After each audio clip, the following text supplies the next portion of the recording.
예, 사무처장님. 네.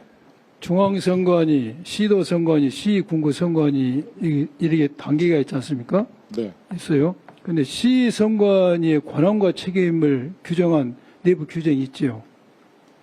근데 저기 저희 선거관리위원회법 있는 것으로 알고 있습니다. 아니, 어디에 있다고요? 선거관리위원회법.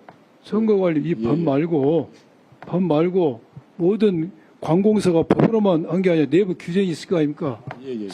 시선관위의 권한은 어디까지고 책임은 그 규정이 있습니까? 예. 있어요, 없어요? 제가 한번 좀 확인을 해보도록. 있는지 없는지도 모르죠. 모든 기관은 자기의 권한과 책무에 대한 규정이 있습니다. 그리고 모든 공기관은 어떠한 내용은 보고를 해야 된다. 보고사항이 열거되어 있어요. 상부에 어떠한 내용은 보고를 해야 된다. 어떠한 내부에서 정기로 처리할 수가 있다. 그 규정이 있는지 없는지를 처장이 모르시면 안 되죠. 제가 볼 때는 그러한 규정이 분명히 있을 겁니다. 그런데 이번 사태는 그러한 규정을 지금도 처장이 모르시잖아요. 그러니까 많은 직원들이 그 규정 숙지를 못하고 규정대로 움직이지 않은 겁니다. 지금 이거 보고서를 보면은 11시 40분에 최초 인지를 하잖아요. 이거 투표용지 부족 사태는 매우 중요한 일입니다. 조금 전에 어떤 의원님 질의하신 게 통상 있을 수 있는 것이 이야기하는데 그렇지 않죠. 매우 중요한 내용, 분명히 그 규정집을 보면은 그 규정 의원실에 제출해 주세요. 내부 규정. 처장님. 네, 알겠습니다. 그 규정에 보면 이런 사태는 돌발 사태에서 즉시 보고해야 할 매우 중요한 사항으로 분명히 기재될 것입니다. 그런데 17시에 중앙에 봅니다. 5시간 20분 지나서 보고를 해요. 그 다음에 위에 있는 상임위원, 사무처장은 더 늦게 보고를 합니다. 그런 규정을 준수를 안 했다는 생각이 듭니다. 또 하나는 시선관위의 권한과 책임을 제가 조금 전에 물은 것처럼 시선관위가 구선관에 미칠 수 있는 권한이 어디까지입니까? 구선관위 의사결정에 전혀 관여를 못 하시는가요? 나는 그렇지 않다고 생각되는데요. 전혀 의사결정에 관여를 못 한다면은 시선관위는 그냥 중간 정거장에 불과하잖아요. 분명히 의사결정에 관여할 수가 있습니다. 그래서 제가 왜 질의를 하냐면은 이번에 투표용지 인쇄 매수 비율에 대해서 송파구가 50% 결정했지 않습니까? 근데 제가 어느 언론 보도 자료 보니까 중랑구와 서대문구에 대해서는 시선관위에서 상향 조정을 했다고 그렇습니다.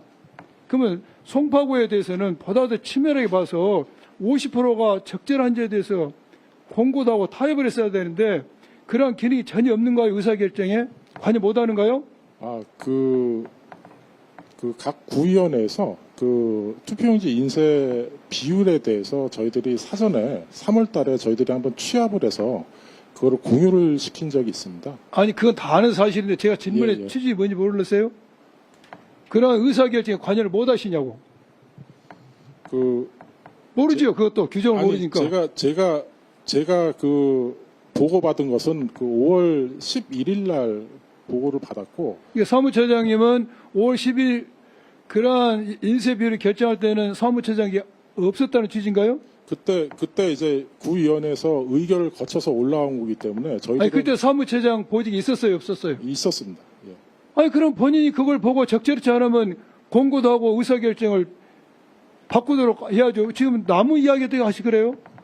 5월 16일부터 바로 인쇄가 시작이 되는 상황이라서 저희가 그 부분에 대해서 이렇게 개입해가지고 보고를 5월 11일 받으셨다면서요? 5월 11일 날 제가 전체 그럼 5월 16일 인쇄니까 5일이라는 기간이 남았잖아요.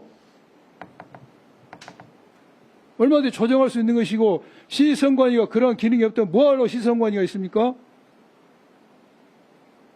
자꾸 변명되시는데 또 하나. 조금 전에 여러 의원님께서 질의하셨지만은 중앙선관위에서는 5월 31일 날 사전투표가 끝난 그 다음에 5월 31일 날 전국의 시도, 시, 군선관위 업무 메뉴를 보냈다는 거 아닙니까? 사전투표를 저지한 지역에서는 투표용지 부족 사태가 발생할 수 있으니 무변호 투표용지 등 대응을 강구해라. 이런 거 굉장히 중요한 것이죠. 이것은 중앙선관위 차원에서도 투표용지 부족을 예견했다는 거 아닙니까? 이 부분에서 제 언론 보도를 보니까 검경 합수본에서 수사를 한다는 거 아닙니까? 그런 부족 사태를 인식하고 나와서도 대응하지 못했을 경우는 형사적 책임 요구가 따른다는 것이죠. 그런데 그런 공문을 일개에서 받고 보고를 안 했다는 겁니다. 선관위가 독립을 하다 보니까 직원들도 독립을 해서 보고를 안 해요. 이 중요한 일에 대해서 보고를 안 해버린 겁니다. 당연히 상부에 보고를 해서 대응 방안을 강구해야 되는데. 또 하나는 지금 투표 연장 시간을 22시까지 연장했다는 것에 대해서 제일 나중에 위원장한테 보고를 하죠. 그렇죠? 위원장에게 이 보고서 그래 됐어요. 네, 8시 30분에. 그러니까 위원장이 보고를 했는데 제가 투표 연장 자체를 탓하는 게 아니라 투표 연장이라는 것은 선거법에 있는 것을 실현하는 방법인데 이 중요한 사항을 본인들 전교로 다 결정하고 나한테 위원장한테 통보하는 거예요. 위원장 뭐 하려고 있는 거예요? 선거 투표 시간을 연장하는 게 굉장히 중요한 문제인데 불구하고 사무처장, 상임위원, 사무처장, 선거에서 3명이 논의해서 결정하고 20시 30분에 위원장이 보고하고 있어요. 이거 당연히 위원장의 보고를 하고 위원장의 승낙을 득한 후에 결정할 문제 아닙니까? 이 중요한 문제에 대해서. 위원장이 왜 있습니까?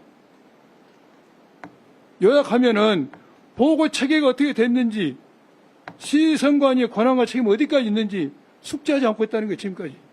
조금 전에 어떤 의원이 질의하니까 선관위에서 몇십 년을 근무하셨다는데 규정도 모르고 어떻게 근무했습니까?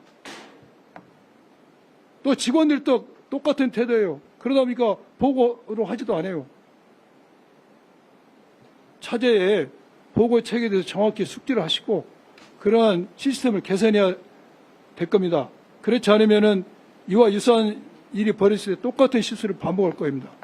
그리고 중요한 내용은 앞으로 위원장이 있을지 모르겠지만 가장 상급자의 결심을 받아야 되는 겁니다. 그 시선관위가 뭐하라고 있습니까? 구선관위의 의사결정에 관여하고 합리적 의견을 도출해내는 게 시선관위 위치죠. 제대로 역할을 하시기 바랍니다. 이상입니다. 재미있게 보셨다면 구독, 좋아요, 알림 설정까지 꼭 눌러주세요.